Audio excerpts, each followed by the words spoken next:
Mirë mbrëma në Xhiro me Syqin. Sot kam kënaqësinë si gjithmonë të kem ftuar mikun tim dhe presidentin Bamir Topi. E kam kënaqësinë them sepse ka ardhur në studio. Unë nuk e bezdis shumë se rrallë, sepse edhe fjalat i duhet negjohet i çik më rrallë, që sepse nuk e kanë negju kur ishte rasti për ta negju dhe ja ku janë pasojat sot. E kam fjalën për 2008-ën. Zoti Topi, mirë se ke ardhur. Mirë se djeta. Me që nisa me 2008-ën, kjo që po ndodh, a është rezultat 2008-ës që ju e keni kundërshtuar me të madhe, po masen pastaj në fund e firmosët. A kishte mundësi mos ta firmosit atë 2008 dhe mos kishin këtë sot? Unë besoj që më e rëndësishmja ka qenë denoncimi publik. Akti i firmosjes është një akt formal, sepse me rregullat që ka Republika Parlamentare, ai ligj edhe sikur të kthehesh formalisht do miratohesh sërish nga parlamenti. Por më e rëndësishmja themun është denoncimi publik një javë para se të miratohesh ndryshimi kushtetues me 21 prill të vitit 2008. Kur unë kam dhënë një intervistë ekskluzive për një televizion kombëtar, në vetvete kisha një dilemë nëse duhet të flas fare hapur apo duhet të flas në mënyrë diplomatike për këtë punë. Për postën që kishte. Absolutisht, sepse duke qenë president duhet edhe masa e dur e ndërhyrjes në një proces.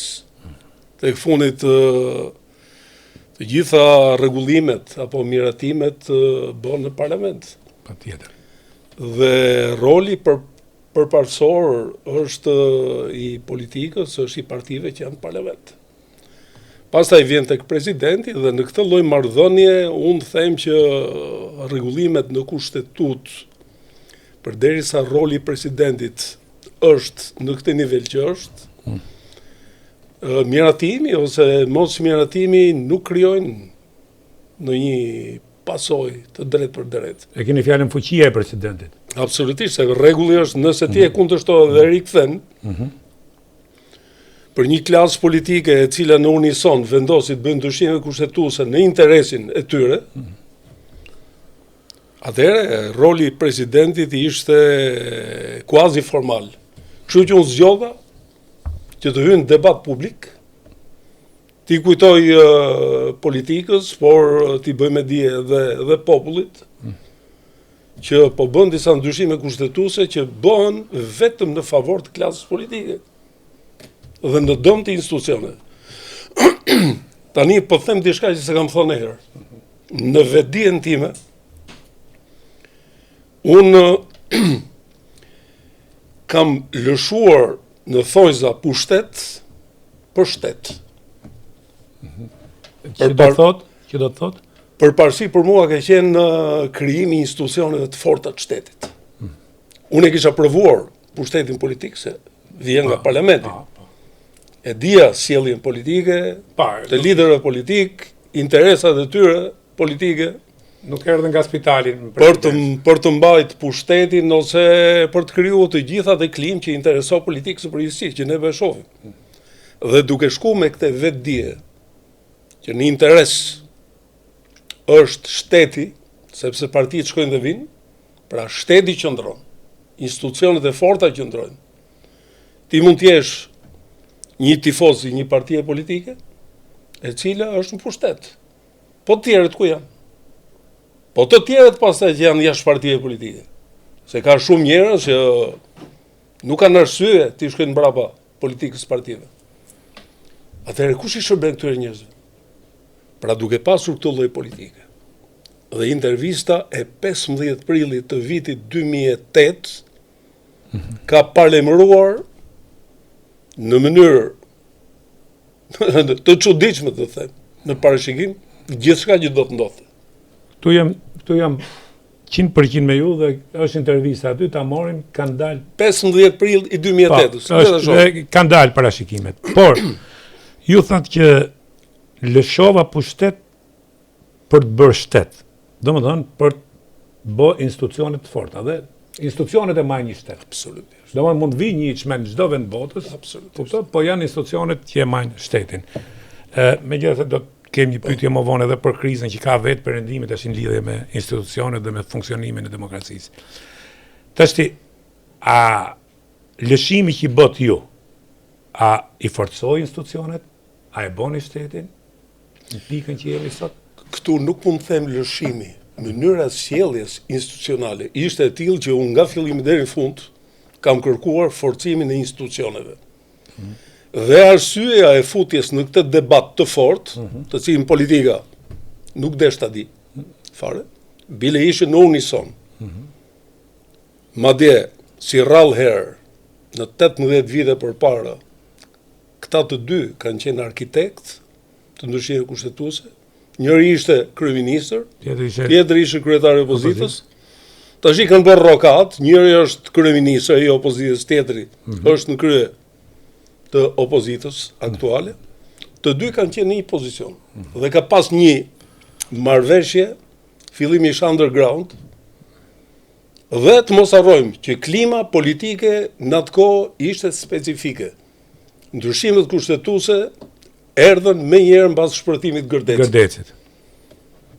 Kur u duk që pushteti i Sali Berishës po rrëzoi. A mendon se Rama toleroi atë moment për shkak të hyrjes NATO të Shqipërisë? Jo, absolutisht. Rama në atë kohë bënte protesta kundër qeverisë së kohës. Unë më mend shumë mirë me datë 2 prill të vitit 2008 në Bukuresht. Sheshi i Tiranës ishte mbush me protesta që organizonte Edi Rama. Që ishin kundër NATO-s? Nuk mund të thosh kundër NATO-s, po kundër qeverisë që ishte në atë kohë. Atëherë nëse bëjmë një paralele, këto protesta sot, në një kohë që ne po hapim kapitujt e një pasnjëshëm për hyrjen në Bashkimin Evropian, a mund të themi që bëjmë një paralele me ato atëherë që ndikojnë negativisht për hyrjen tonë në Bashkimin Evropian? Ja, nuk ka paralel. Nuk ka paralel. Ja, s'ka paralele. Pse? Atëherë ishin protesta të organizuar nga një parti politike. Sot janë protesta. Të janë protesta qytetare, për më tepër protesta rinore. Do të vinë dhe ke protestat. Zoti president, se me ke po të pyes për presidentin, kush është mendimi juaj sot për presidentin që mu para 2 ditësh më kujtu që ne kemi president? As një prononcim. As e dim ku është. As e dim çfarë bën. Pavarësisht konflikteve që keni pas ju, pavarësisht pafuqisë rolit presidentit, po keni qenë gjatë gjithë kohës, jeni dhe sot njëri aktiv politik. Si ka mosi njeriu, që përfaqëson unitetin, nuk ka një prononcim. S'ka rëndësi çfarë thotë si sot, po e ka detyrim kushtetues. Në një situatë të tillë kur veni pa vla. Ku është presidenti i shtetit? E kuptoj është pyetje e vështirë për ju sepse jo, në një farë. Jo, për etikën që keni ju, se po ti mund ta japun përgjigjen. Shiko, un kam pas një marrëdhënie me veten time që jam pozicionuar në këtë mënyrë me kryetarin e shtetit. Në çdo kohë unë nuk jam marrë. Pasi unë kam shërbyer 5 vjet atje. Por një koment e kam.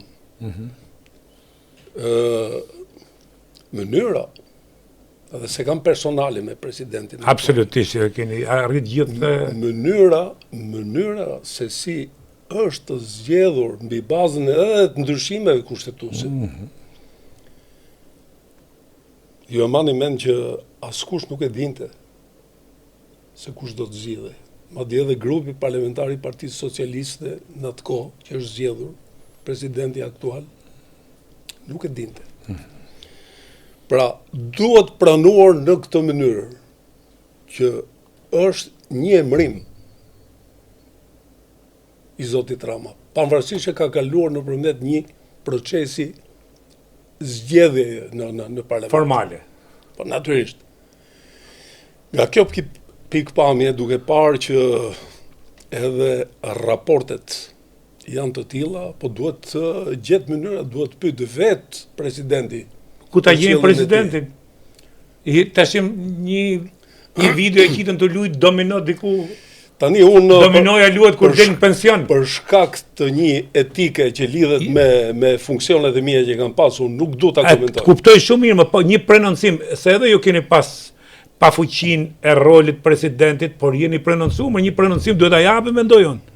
Sado formal është ky president, sado mënyra si është gjithë.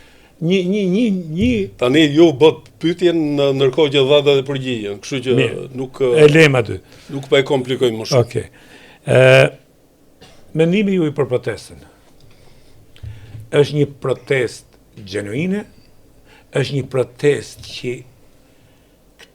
ta njerëz dolën për flamingot, që po të garantojnë 3 çereku nuk e dinë që është flamingo. Është një protest që u kriju shkak flamingo apo tërheqja zvarr, që ajo është një skandal, tërheqja zvarr e atij personi nga rojet e sigurisë private, të këtyre oligarëve që rrethojnë dhe detin, tash kanë filluar na rrethojnë dhe detin, dhe u gjet ajo pika për të filluar revolta, apo është një revolt që ka dhe prapaskena, se jam i detyruar ta bëj këtë pyetje me që po flitet, edhe jemi në një situatë që bota ka një pasiguri gjeopolitike si mund ndryshoj. Ju keni mendimin tuaj, po mendoj unë. Don gjitha këto si shikoni këtë protestë? Dhe a ka kjo protestë artikulim? Ore unë kam thonë du t'i bashkangjitem. Kujt? Si? Për çfarë? Atëherë, unë jam më se i lumtur që mbas 18 vitesh nga artikulimi im, më 15 prill të vitit 2008, shikoj një reagim qytetar. E kupto sa vonë reagojmë ne apo jo? 18 vite. Reagojmë kur ka marrë loja. Pra, vazhdimisht, unë nuk kam lënë emision duke ripërsërit historinë e 2008-s. Jo se jam unë në lojë, se kam ndërmend të futem në lojë. Jo. Po për të kriju një sensibilitet publik. Po edhe një detyrim moral. Shikoni ku e keni problemin. Shiko ku e keni problemin. Problemi është si mjekësi.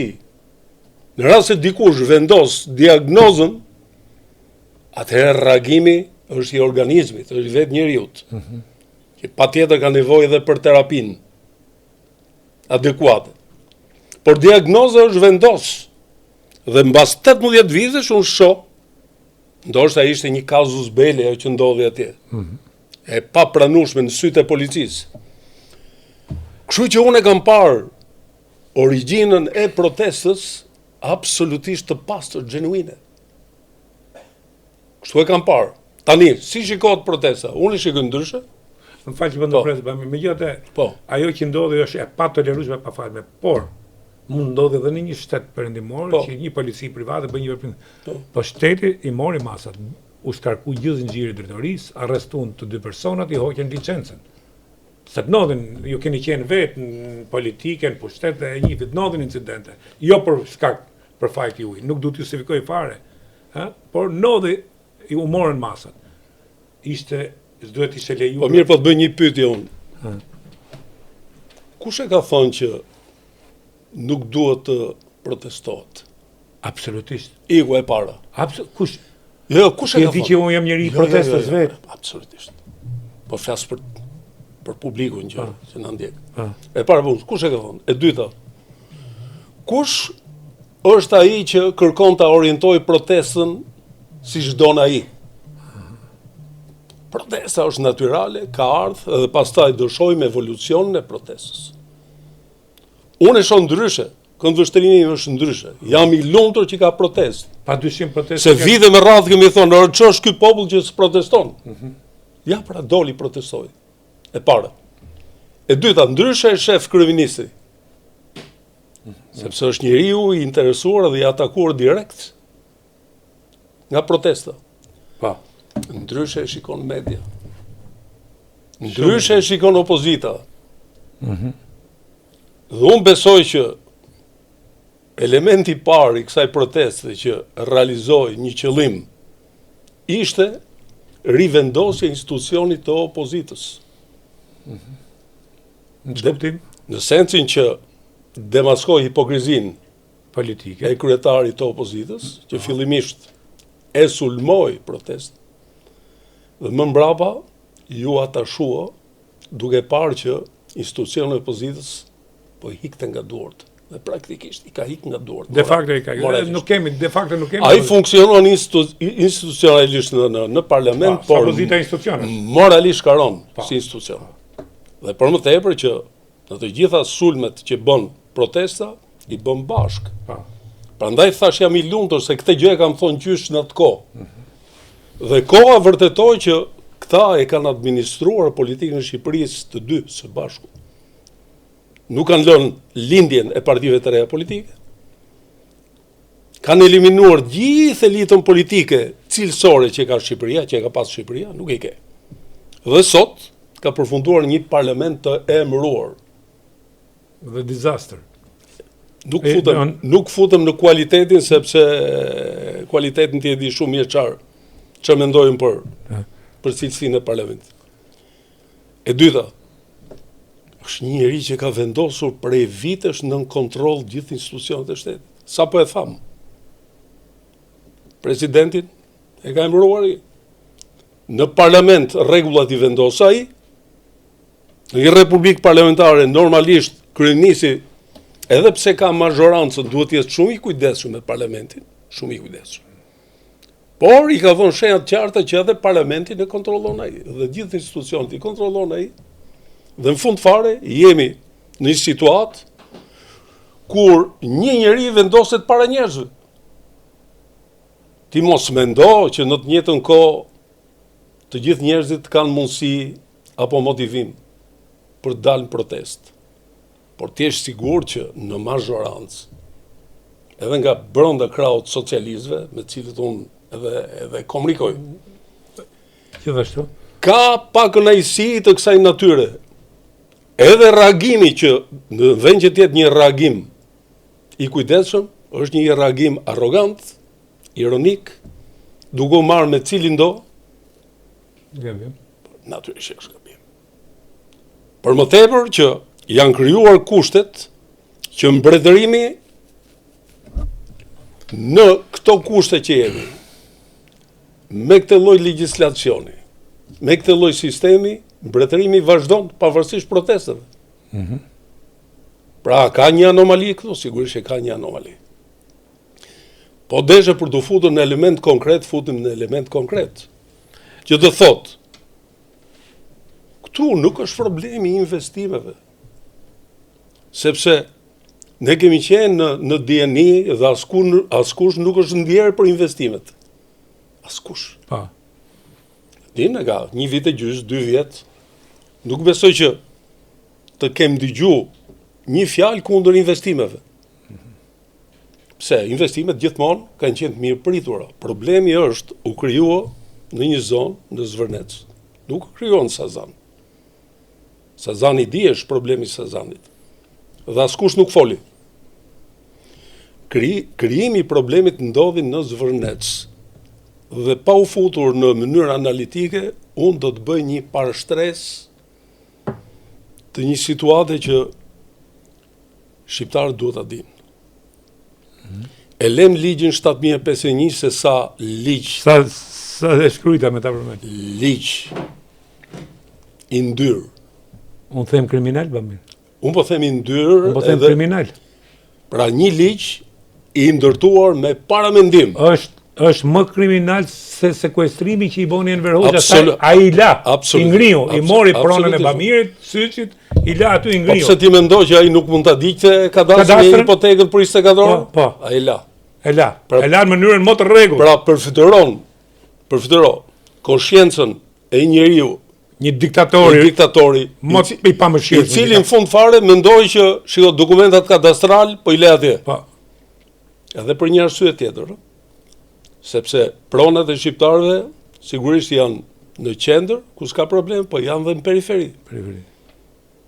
Janë në veri, janë në jug, janë në lindje, dhe në rast se ty të hikën dokumentacioni autentik i pronës,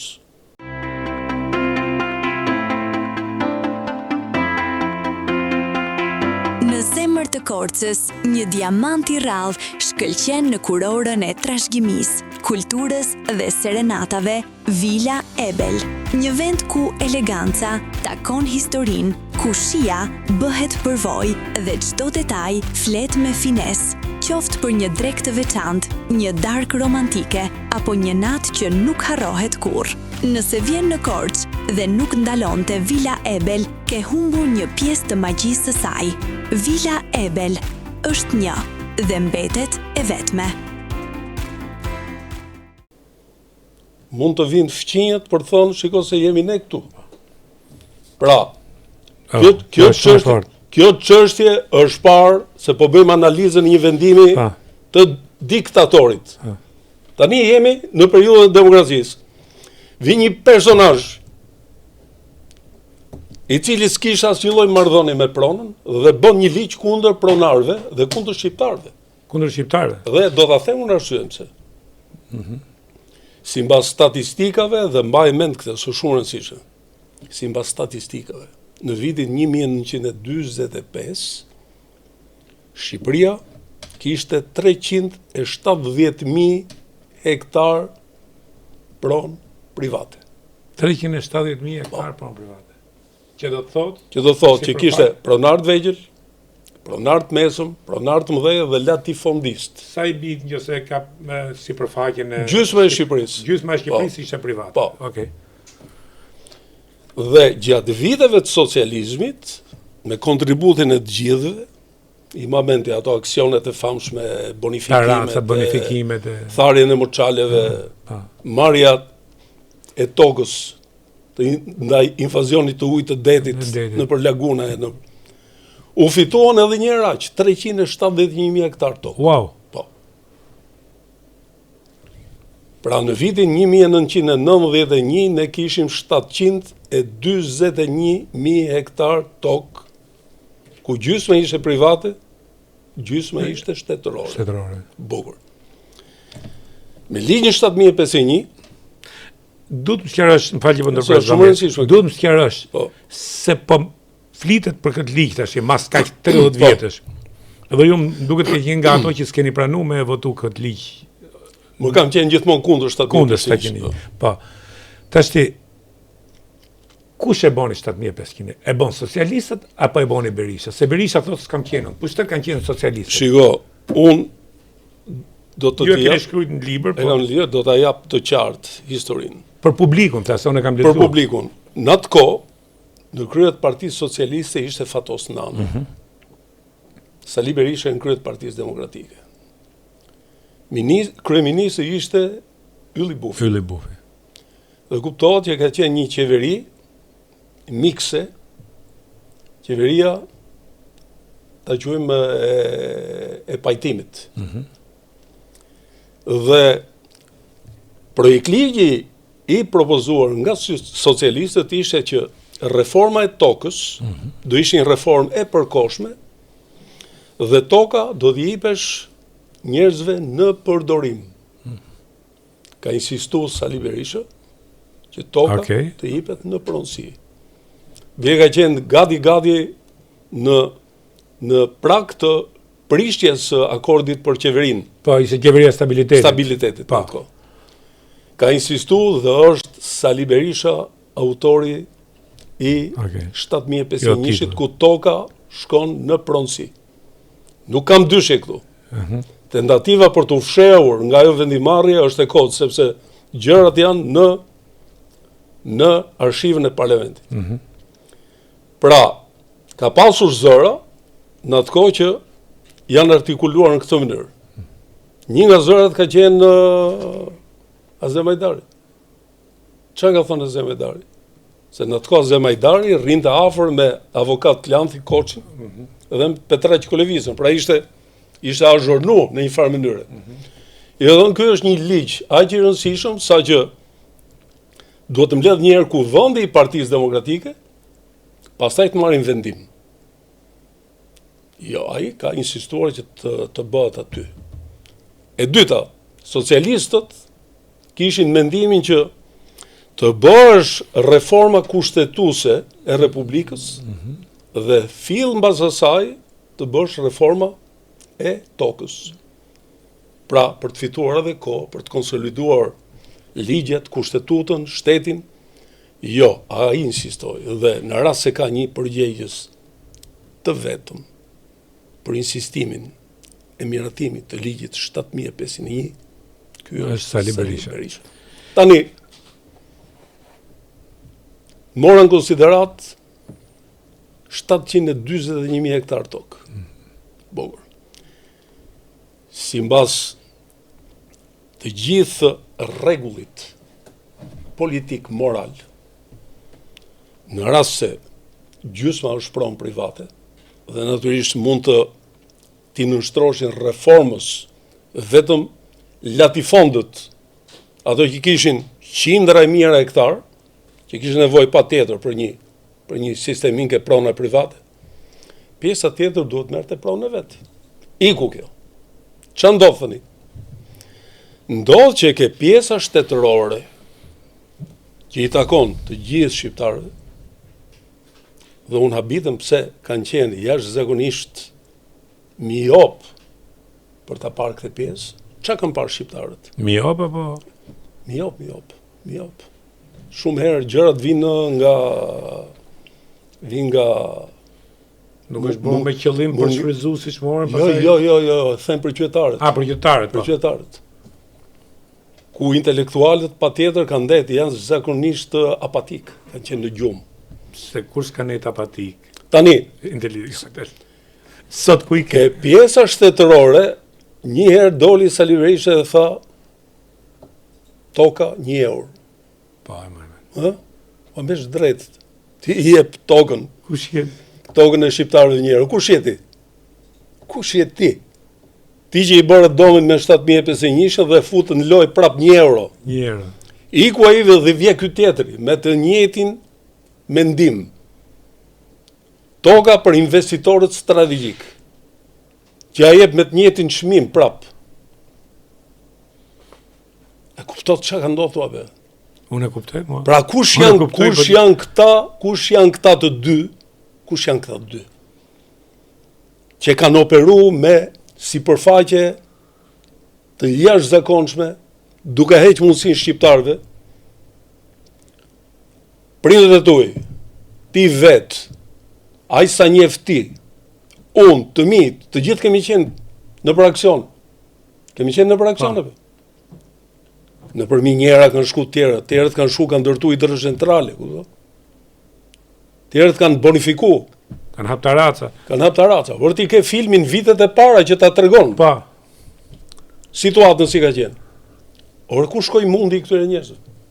Me të drejt ti, pse je kryeministër ti, i jep të drejt vetes të qerasish këtë dush ti, jo thjesht me tokën e shtetit, po me mundin e shumë brezave. Dhe kjo është e pafalshme.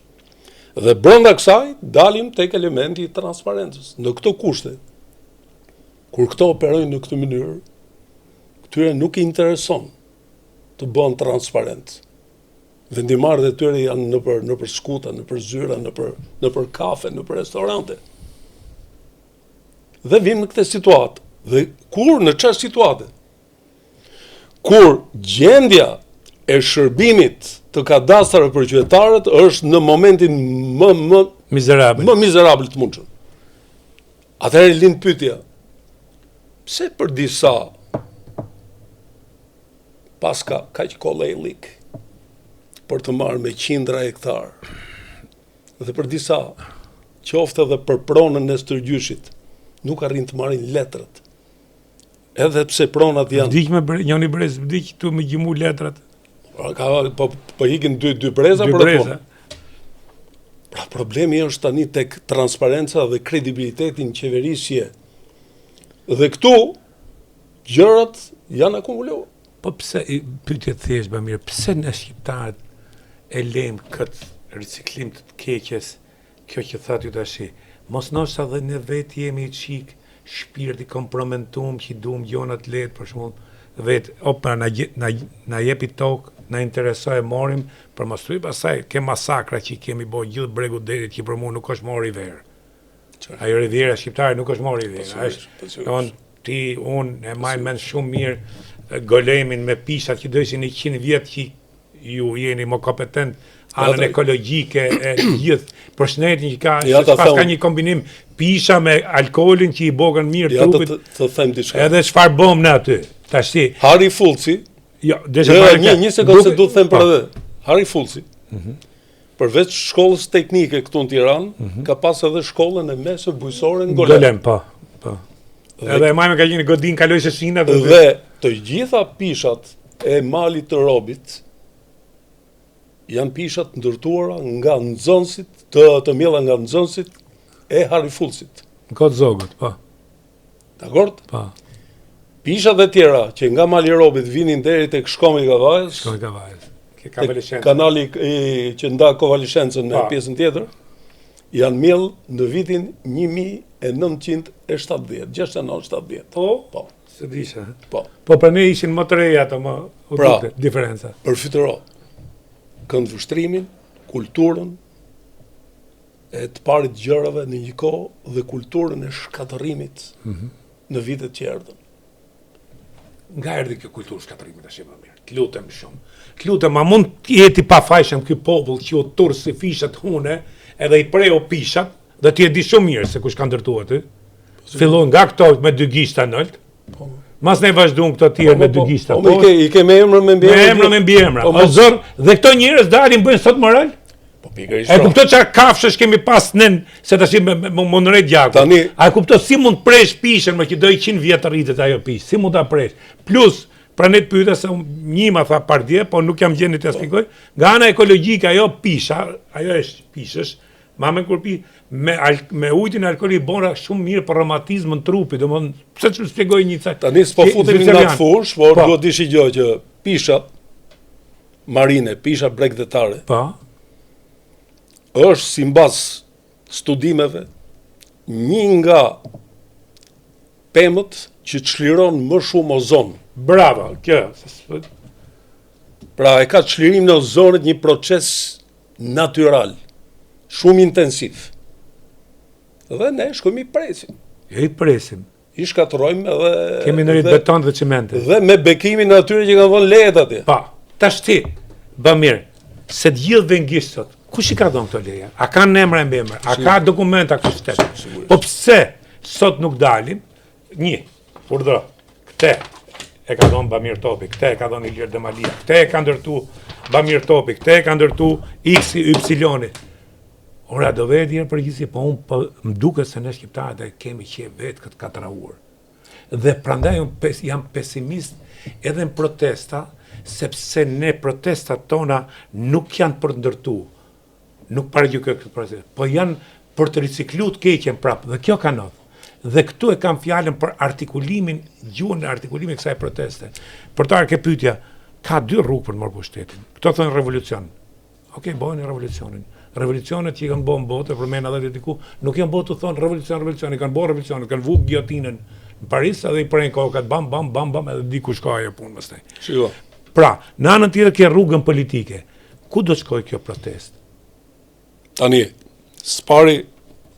Ki do shkosh prap ke këta, ke parlamentin? Spari, unë jo vetëm që nuk e paragjykoj protestën. Ju më po bëj një analizë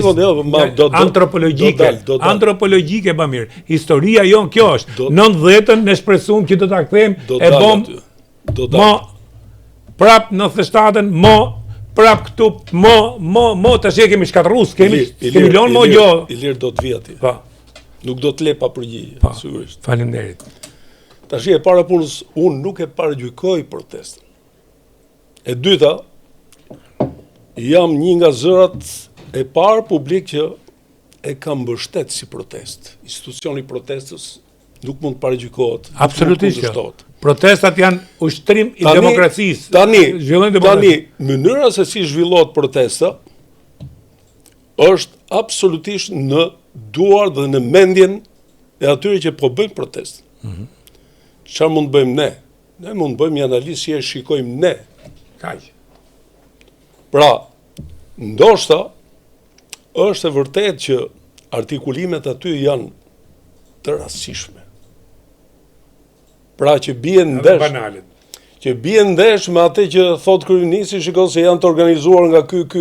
Jo, është natyrale. Tani, çfarë sjell protesta? Pavarësisht zërave të ndryshëm, secili ka drejtën të shprehë sipas mënyrës tij. Protesta së pari sjell një sensibilizim. Sepse forcat imune të shoqërisë shqiptare deri para protestës ishin rrëzuar në zero. Dhe një shoqëri pa forca imune vdes. Pra erdhi kjo mundësi. Pra sensibilizoi. Arsye të qëllimi sigurisht në protestë ka interesa ndryshme. Dhe sidomos kjo protestë është konglomerat. Unë shoh pjesën e thelbit të protestës, që është një protestë që orientohet ndaj Edi Ramës dhe Sali Berishës. Pra, me fjalë të tjera, kjo protestë orientohet kundër sistemit. Delegitimon sistemin. Dhe këtu unë jam absolutisht në mbështetje të tyre me këtë kaos. Pse? Sepse kam luftu mënyrën se si ndryshoi sistemi 18 vite përpara. Kam fol, sikur të thash fillim të emisionit dhe shikoj sot më në fund që dalin flasin.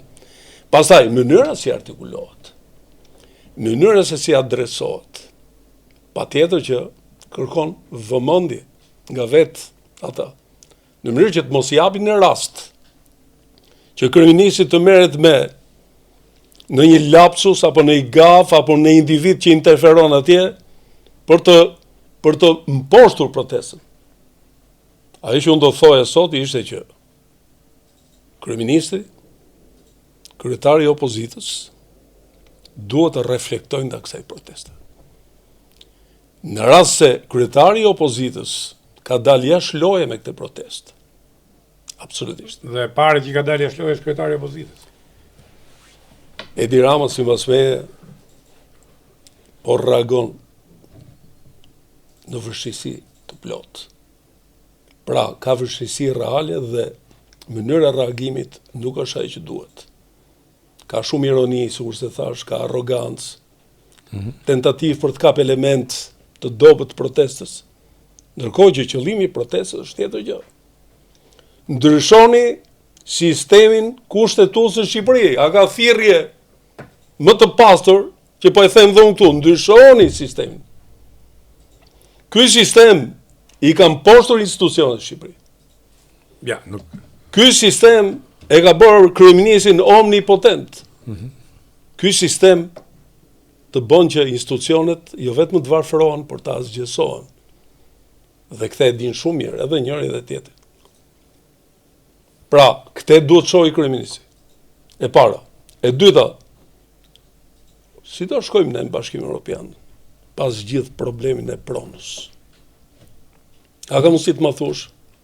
Jo, ne kemi bisedu gjatë për këtë çështje dhe unë jam i mendimit e ju keni qenë tillë që në fillim dhe unë kam qenë, domthonë, edhe në historinë botërore që me Hammurabin 3 gjona e majestetin, prona, besimi dhe ligji. Si e kanë italian? Si e kanë italianët? Nuk e di si e kanë italianët. Italianët e kanë nisë gjithmonë nga rrënjët e gjuhës latine. Atë dheut i thon patria. Patria. Pronës i thon patrimonio. Patrimonio. Me fjalë, nuk ka patria pa patrimonio. Pra, s'ka është vërtet. Nuk ka dhe pa pronë. Prona lidh me atë dheun. Atëherë, çfarë është bërë me këtë pronë? Në rast se do kishte një zhvillim të rëndësishëm për Shqipërinë, jo me parafru legjislacionin që e bën me inteligjencë artificiale, e kalon këtë kapitull të ore të dal direkt. Çfarë do bësh me pronën në Shqipëri? Mo për rasti konkret. Tash ti vjen një investitor i ujë, aty del problem prone. Fillojnë protestat. Po pra. Negativisht ka ndiku kjo për investitorët e ujit. Po patjetër ndikon, sepse se ne nuk kemi zgjidhur problemin e pronës. Eksakt. Dhe bamir këtë problem prone që kanë kontribu gjithë politika këto 35 vjet. Dhe bashkë me politikën dhe populli trim dhe heroik shqiptar dhe shumë i dashur për atë dheun, që i ka morë këtë prona nëpërmjet marrëdhënieve me politikën apo dhe mediatarët, se do t'i përmend mediat, tash ti e kanë bërë katrahurën dhe është një katrahurë që ne do ta paguajmë. Kjo që thotë. Po duhet të reflektosh, duhet ndërhysh tani. Po kjo do një operim kështu. Po duhet bë pra.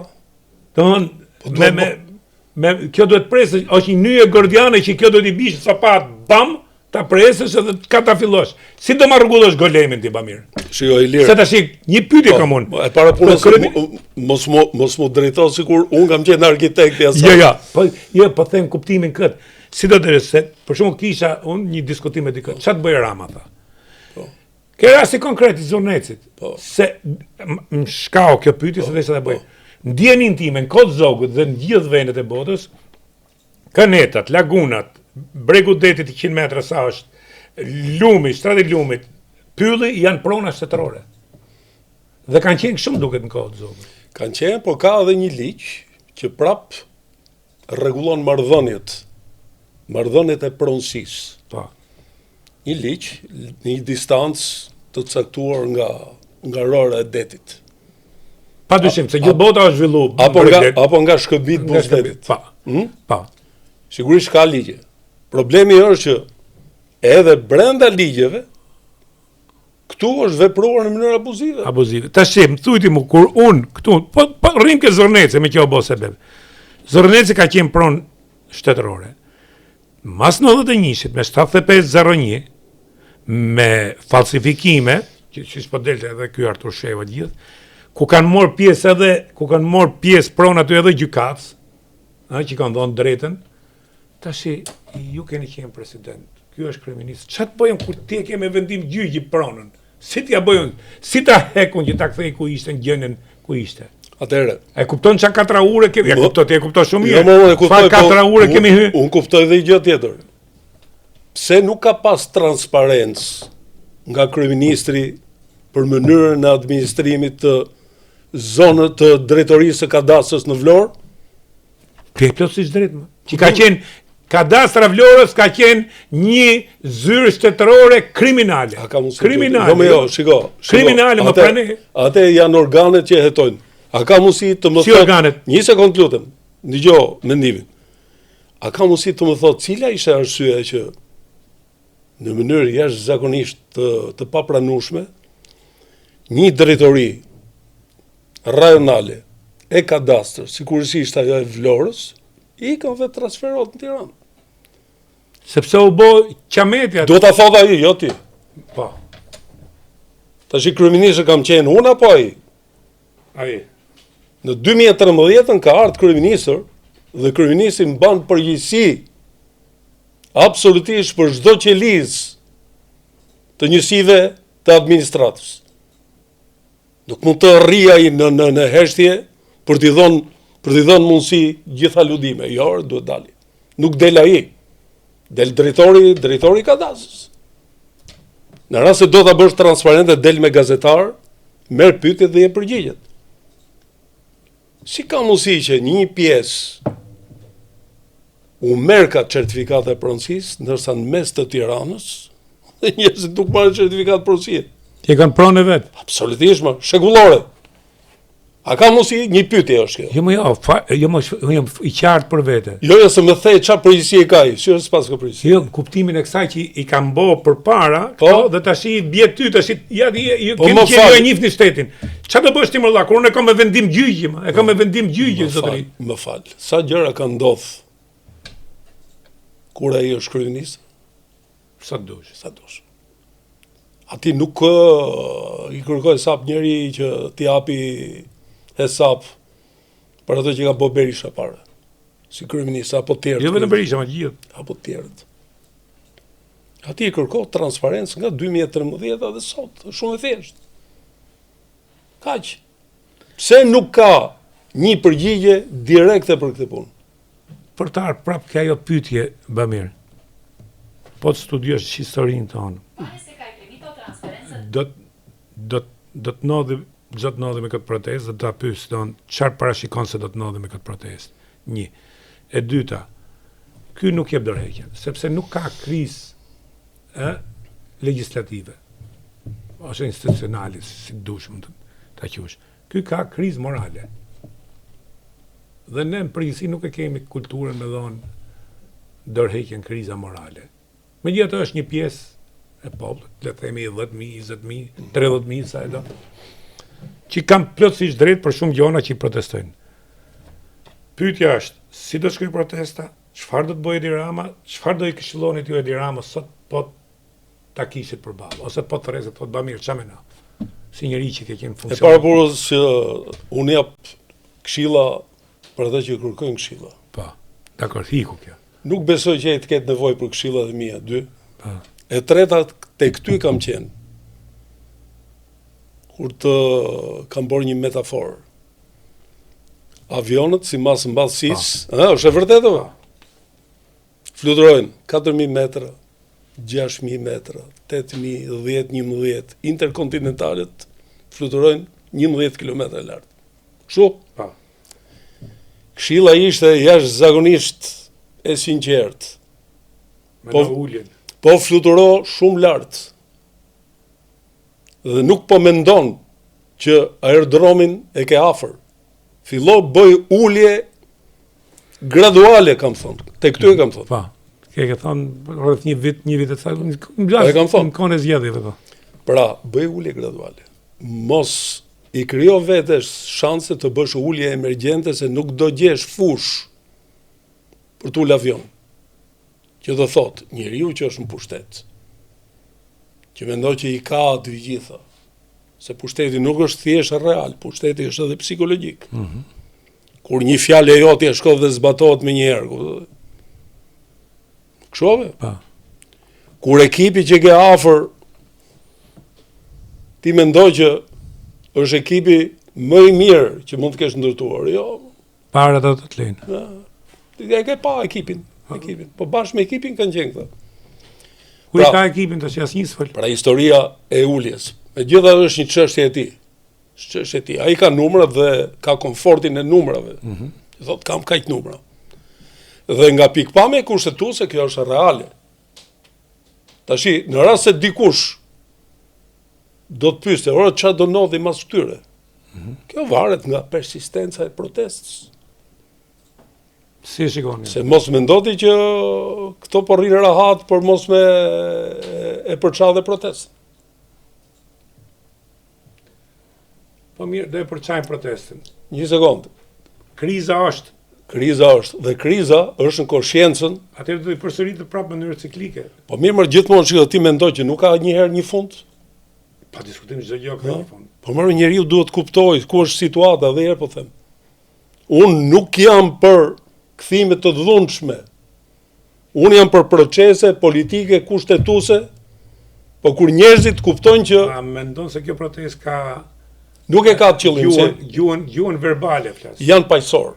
Paqësor nuk bëhet më paqësor, një xham nuk kanë thyer. Paqësor. Një xham nuk kanë thyer. Ky është tregues për politikën Pa. që në protesta kanë qenë të dhunshëm. Pa. Të dyja krahët kanë qenë dhunshëm protestë. Përderisa dalin me fëmijë, kuptoti? Me gra. Kjo Do thotë që janë- e fëmijëve në protestë, nuk duket pak Jo, me janë thjesht natyrale. po ndodhi gjë më mirë. Kjo historia po ndodhi gjë. Përderisa ato Pastaj një fëmijë që qiten aty Edi Rama deri në Ja, nëse ato janë çështje që nuk interferojnë në çështjet e artikulimit të protestës.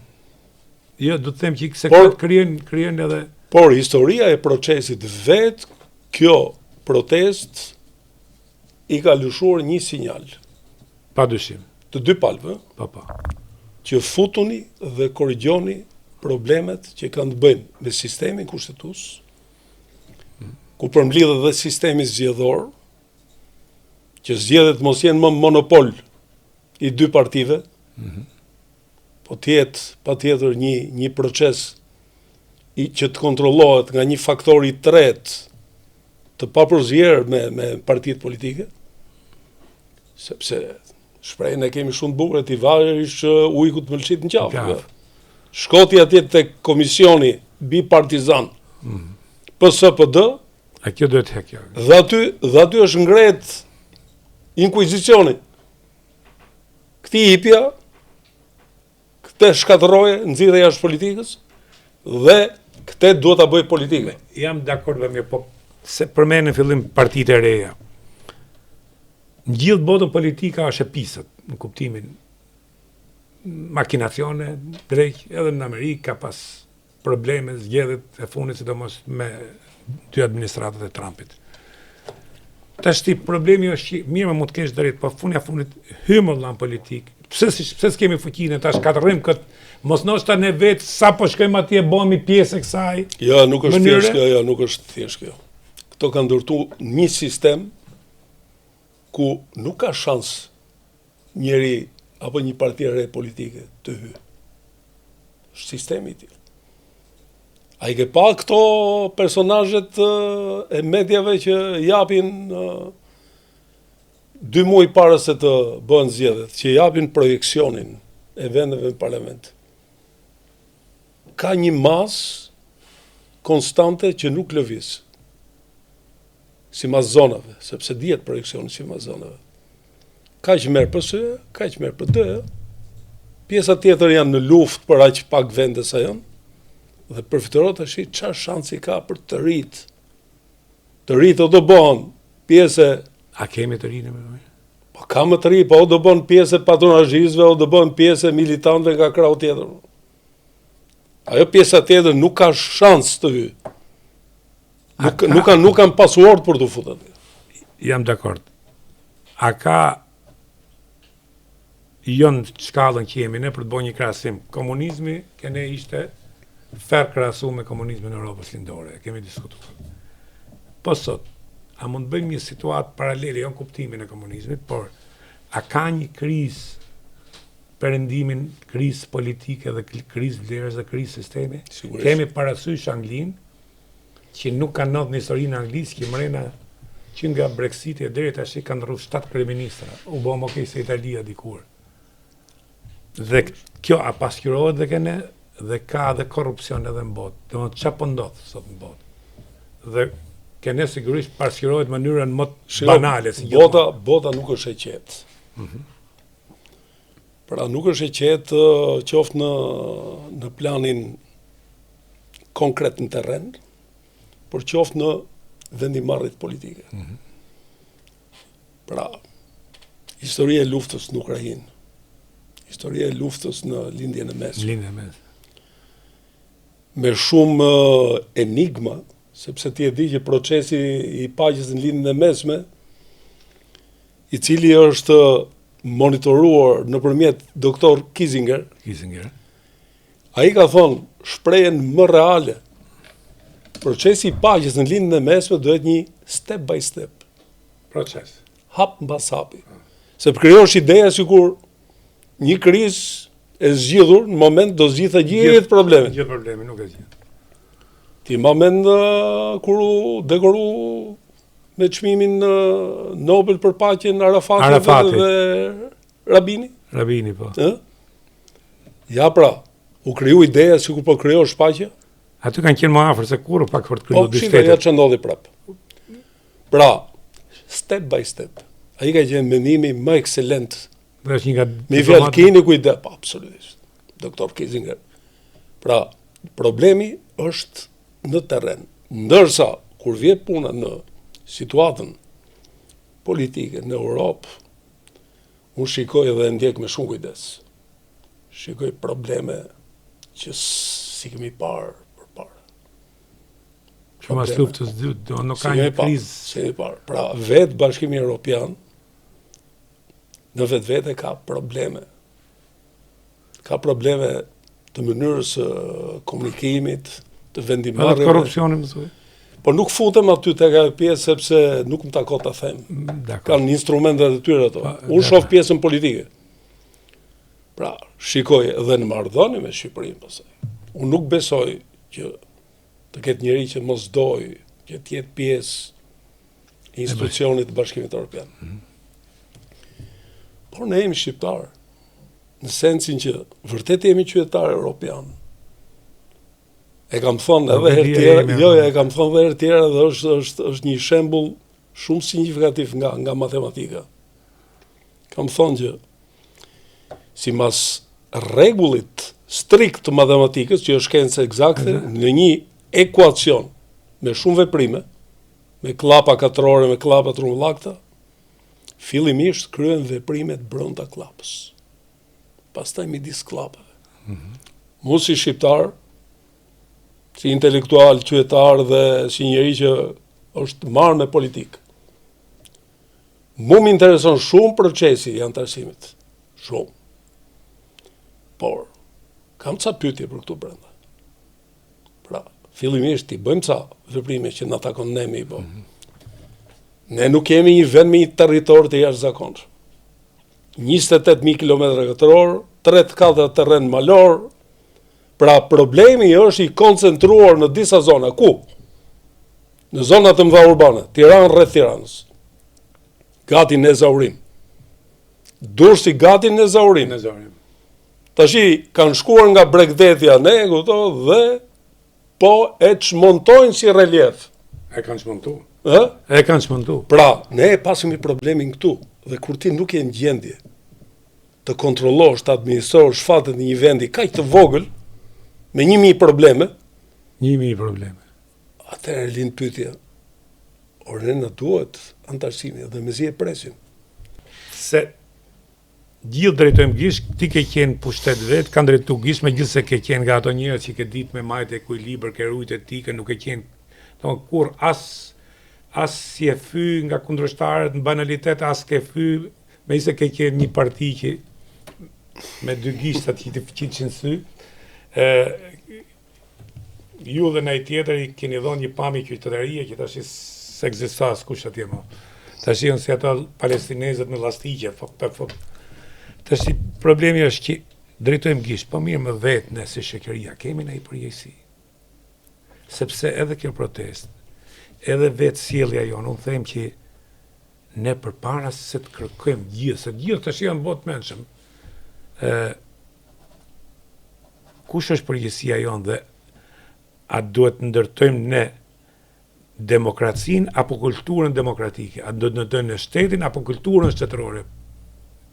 A do të jetë një proces i gjatë, sepse edhe botaj, ju që njihni Italinë, Europën, edhe Amerika, kanë dash qindra vjet me ndërtu gjithë këtë grehin që kanë ndërtu të sistemit. Pra ne, me këndëzitimin ton, kur thot Gjergj Fisha se shqiptarët i punë të mirë kur nisim me e fillu, më parë duan me e shkatërru. Edhe këtë kemi bom duke, dhe këto 35 vjet që jemi në dëshmitar vetë, pra si ishte as diktaturë as jo. Okej. Le të jap mendimin tim. Ka dy elementë që duhet analizohen. Është struktura e shoqërisë dhe elita politike. Dakor? Unë mendoj që ne nuk kemi vuajtur për të zgjedhur elitën politike. Ne kemi pas elitën politike. Pavarësisht që njerëzit nuk kanë bërë shkolla specifike për politikë, siç erdhi historia mas vitit 92. Për sa i përket shoqërisë, shoqëria shqiptare në mazhorancë ka qenë një shoqëri me një kulturë rurale. Okej. E thu, shumë etiketisht. Po shumë rurale ka qenë tash.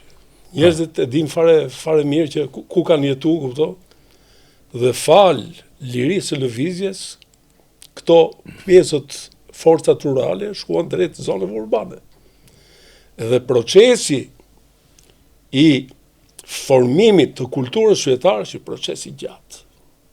Dakor? Problemi nuk është dhe kjo dyndje rurale shkatërroi dhe atë tharm qytetar që mund të ishte. Problemi nuk është këtu. Këto gjithsesi e zgjodhën elitën. Kjo pjesë e shoqërisë shqiptare e ka kuptuar që ndihet e tradhtuar nga elita politike që e ka zgjedhur vetë. Pse? Si në asnjë vend tjetër, këtu nuk ka një luftë politike institucionale të ndershme. A themi ne, kemi gjatë gjithë emisionet që këto janë bashkë. Për ta kuptuar më trash, ju thatë këto, domethënë zona rurale, ndjehen tradhtuar, sepse shoqëria sepse këto pranun të përdoren nga politika në fillim, Jo, fillimisht ka qenë një proces... Ja, pra unë përdoren ba mirë, se ato me që thot lëvizje rurale, unë jam dakord për lëvizje lirë, po jo të vishet vesh hujt e kërcujt, dhe pastaj kjo politik ti legalizon ty, dhe ti e pranon këse të pëlqen, dhe pastaj krijojmë atë 4 urën që sot thejmë gjithë dhe kemi po kush e boni më se pra nuk erdhën me parashuta na e bën. Jemi me të njëjtin mendim, por ti vjen nga monopate shumë të pjerta, kështu të rrezikshme. Po pra, unë po të bëj shpjegimin që kjo shoqëri rurale në përgjithësi tek e fundit u fut në një proces politik demokratik, shkon në zgjedhje dhe u zgjodh një elitë politike. Dhe ishte vetë elita politike që brenda rrethit vet, gjirit vet, filloi eliminimet politike. Njëri një krah, tjetri në krahun tjetër. Dhe tani kemi 2 individ që s'kan më lidhje fare me demokracinë. Këtë po e them me një lishmëri totale, pa u sforcu fare. Po nëse shikëri kemi lidhje me demokracinë? Unë e thash pra veç, ti vjen, ti ke ardhur me këtë lloj predispozicioni. Ke ardhur me këtë lloj predispozicioni. Por tani pse gjërat po frenohen?